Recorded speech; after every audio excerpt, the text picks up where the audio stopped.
Shalom Elohim, haleluya, puji nama Tuhan. Semangat pagi Bapak Ibu Saudara yang dikasihi Tuhan kita Yesus Kristus. Jumpa lagi bersama saya Pendeta Samuel Mawuntu dalam Renungan Pagi ke 2910 hari Renungan Pagi ini mengudara.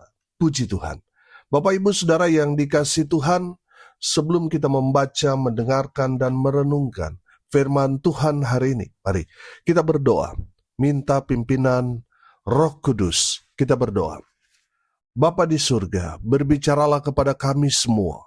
Pakai firman Tuhan ini untuk menegur kami, menasihati kami, meneguhkan iman percaya kami, dan memberkati kami semua. Di dalam nama Tuhan Yesus yang adalah firman Allah yang hidup, kami berdoa.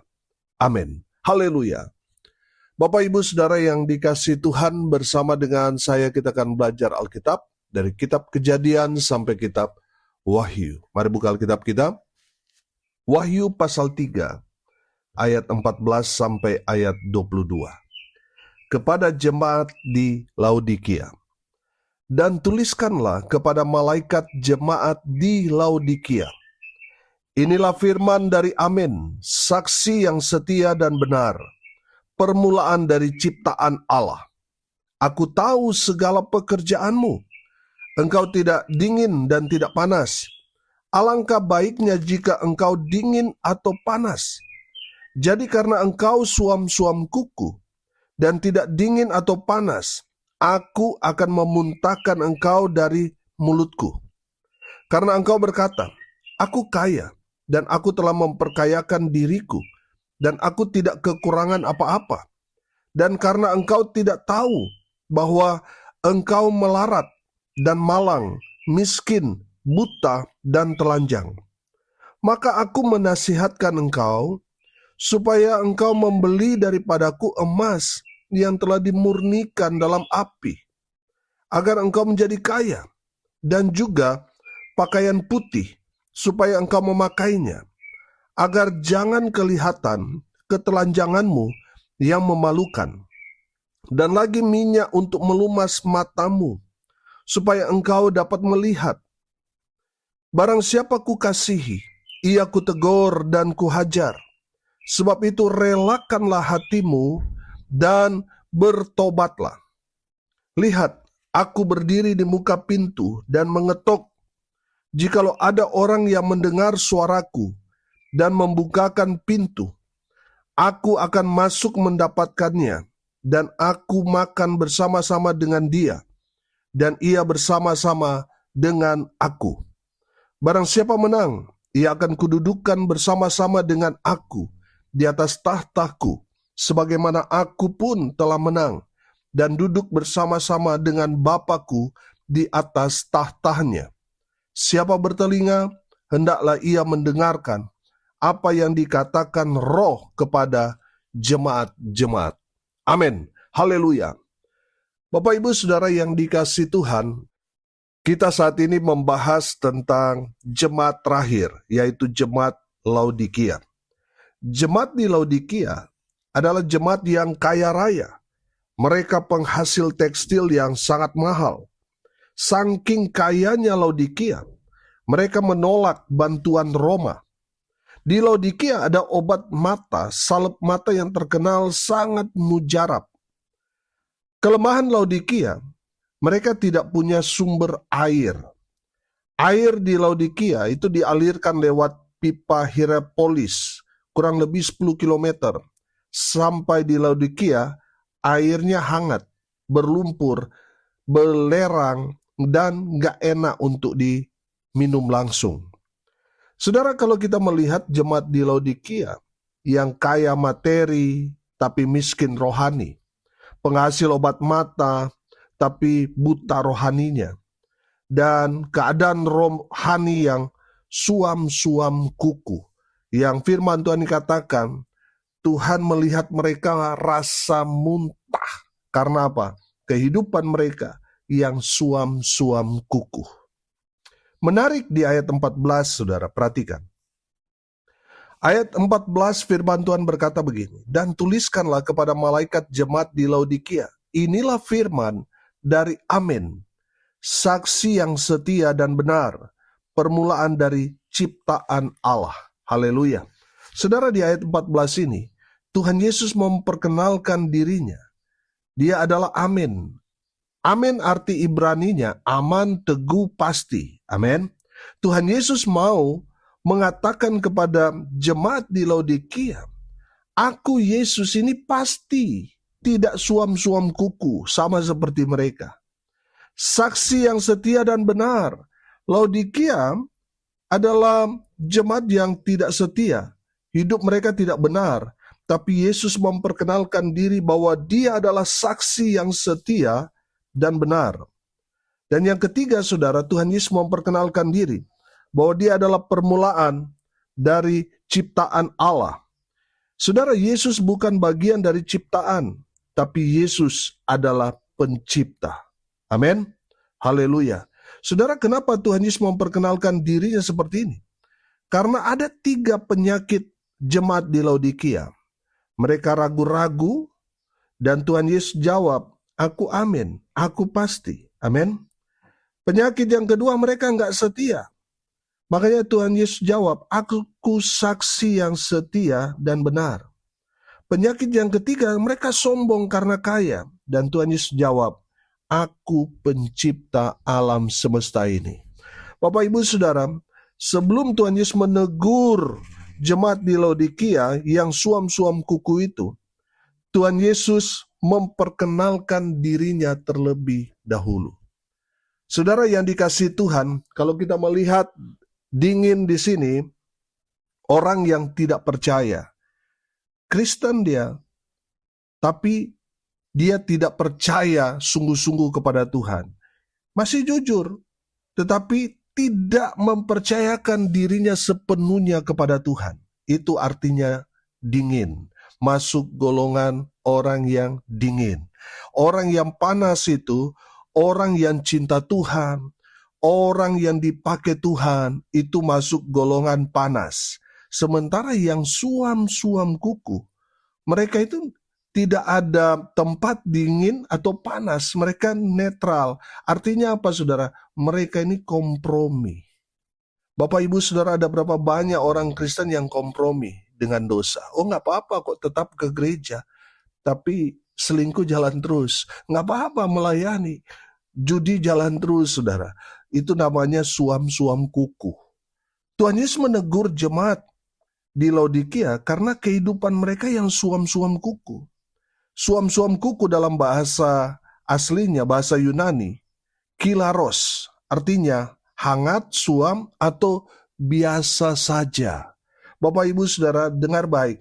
Kalau saudara menjadi orang Kristen yang biasa-biasa saja, saudara masuk dalam golongan suam-suam kuku itu.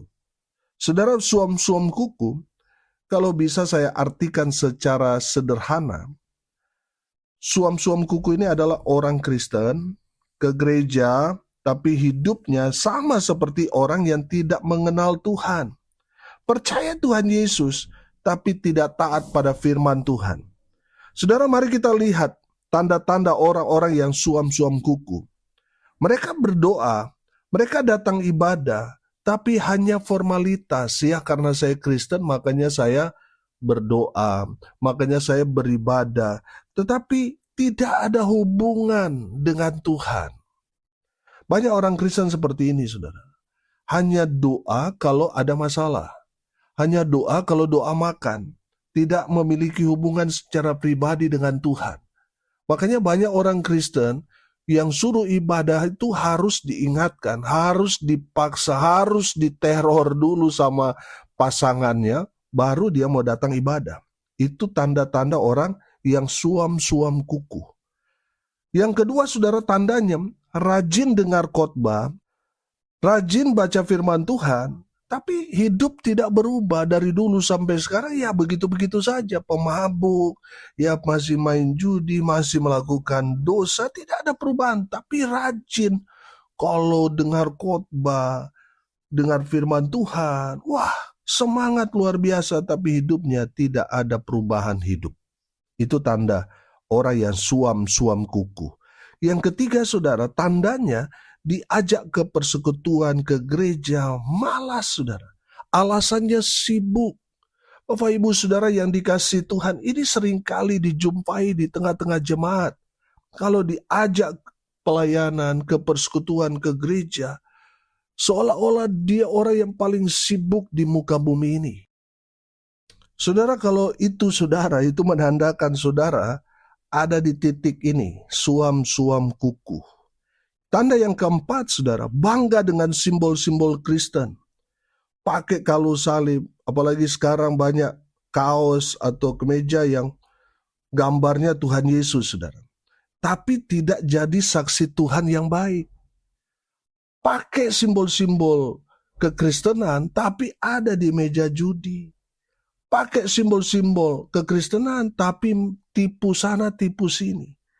Saudara yang dikasihi Tuhan, kalau saudara ada di titik seperti itu menandakan saudara suam-suam kuku. Dan yang tanda kelima, orang-orang yang suam-suam kuku merasa hidup baik-baik saja. Tapi sebenarnya Tuhan Yesus sudah di luar pintu. Rajin ibadah, rajin melayani, tapi tidak lagi hidup dalam hadirat Tuhan. Bapak Ibu Saudara, kalau saudara ada di titik ini menandakan hidupmu suam-suam kuku.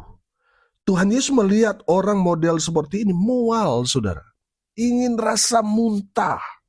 Makanya saudara harus jelas. Jangan suam-suam kuku. Saudara harus jelas memilih dingin atau panas. Daripada saudara hidup suam-suam kuku. Kalau saudara hidup suam-suam kuku, padahal saudara orang Kristen, saudara sudah melayani, tapi sudah kehilangan rasa cinta kepada Tuhan. Tuhan rasa jijik, mual, muntah melihat orang model seperti itu. Ada 3 cara untuk panasin iman saudara. Yang pertama saudara harus bertobat. Ayat 19 di situ dikatakan, barang siapa ku kasihi, ia ku tegur dan ku hajar. Sebab itu relakanlah hatimu dan bertobatlah. Bapak Ibu Saudara, yang pertama, cara panasin iman saudara supaya tidak suam-suam kuku, saudara harus bertobat. Kembali lagi kepada cinta mula-mula saudara. Kalau tidak, saudara akan dimuntahkan. Bapak Ibu Saudara yang dikasihi Tuhan, ambil langkah yang pertama, bertobat, kembali kepada kasih mula-mula. Amin. Yang kedua saudara, ayat 20, perhatikan. Lihat, aku berdiri di muka pintu dan mengetok. Jikalau ada orang yang mendengar suaraku dan membukakan pintu, aku akan masuk mendapatkannya. Dan aku makan bersama-sama dengan dia, dan ia bersama-sama dengan aku. Haleluya. Saudara yang dikasihi Tuhan, yang kedua, cara panasin iman, buka pintu hati saudara. Amin. Izinkan Yesus masuk ke dalam hatimu, hidupmu. Izinkan Yesus masuk ke dalam kehidupan saudara. Saya yakin dan percaya, kalau Yesus ada dalam kehidupan saudara dan saya, maka hidup kita akan berubah. Amin. Hidup kita akan menjadi manusia yang baru, sama seperti yang dialami oleh Paulus. Ketika Roh Kudus penuhi Paulus, sesuatu berubah, hidupnya berubah. Yang tadinya jahat, hidup dalam kegelapan. Ketika Roh Kudus penuhi dia, hidupnya dalam terang kasih Tuhan, hidupnya berubah dari yang jahat jadi orang baik. Amin. Dari orang-orang yang mengejar, menganiaya orang-orang percaya, berbalik menjadi pelayan Tuhan yang setia. Haleluya. Buka pintu hati saudara. Amin. Haleluya. Yang ketiga saudara, firman Tuhan dikatakan masih di ayat 20. Dan ia bersama-sama dengan aku. Yang ketiga, minta Roh Kudus penuhi hidup saudara. Amin. Minta supaya Roh Kudus menguasai kehidupan saudara dan saya. Oh haleluya. Saya yakin dan percaya kalau Roh Kudus ada di dalam kehidupan kita, maka kita akan terus menyala saudara. Amin. Kita terus membara karena Api Roh Kudus ada di dalam kehidupan kita, semangat ikut Tuhan, semangat melayani Tuhan, tidak suam-suam kuku. Orang yang suam-suam kuku itu berarti saudara, Roh Kudus sudah mulai undur dari dirinya. Bapak Ibu Saudara yang dikasihi Tuhan, panasin iman saudara dengan hidup dalam pertobatan. Kembali kepada kasih mula-mula. Buka pintu hati saudara dan minta Roh Kudus penuhi hidup saudara dan saya. Haleluya. Mari kita berdoa. Terima kasih Bapa di surga sudah menegur kami dengan kebenaran firman-Mu. Berkati semua pendengar dimanapun mereka berada. Tuhan memberkati hidup mereka. Rumah tangga mereka diberkati. Usaha, pekerjaan, pelayanan mereka dibuat beruntung berhasil dalam segala hal. Mereka yang sakit Tuhan sembuhkan. Mereka lemah Tuhan kuatkan. Hibur mereka berduka cita. Dan hamba berdoa, biarlah berkat sorga turun memenuhi semua pendengar. Bapak Ibu Saudara yang dikasihi Tuhan, arahkanlah hatimu kepada Tuhan dan terimalah berkat dari Tuhan Yesus. Tuhan memberkati engkau dan melindungi engkau. Tuhan menyinari engkau dengan wajah-Nya dan memberi engkau kasih karunia. Tuhan menghadapkan wajah-Nya kepadamu dan memberi engkau damai sejahtera di dalam nama Tuhan Yesus, sumber daripada segala berkat. Bapak Ibu Saudara yang percaya diberkati Tuhan, katakan amin. Puji Tuhan. Bapak Ibu Saudara yang dikasihi Tuhan, kalau saudara merasa diberkati melalui renungan pagi ini, bagikan juga kepada saudara-saudara yang lain supaya mereka juga diberkati, karena untuk itulah kita dipanggil untuk jadi berkat. Salam kasih dari Bali. Saya Pendeta Samuel Mawuntu. Sampai jumpa besok pagi. Tuhan Yesus memberkati kita semua. Haleluya.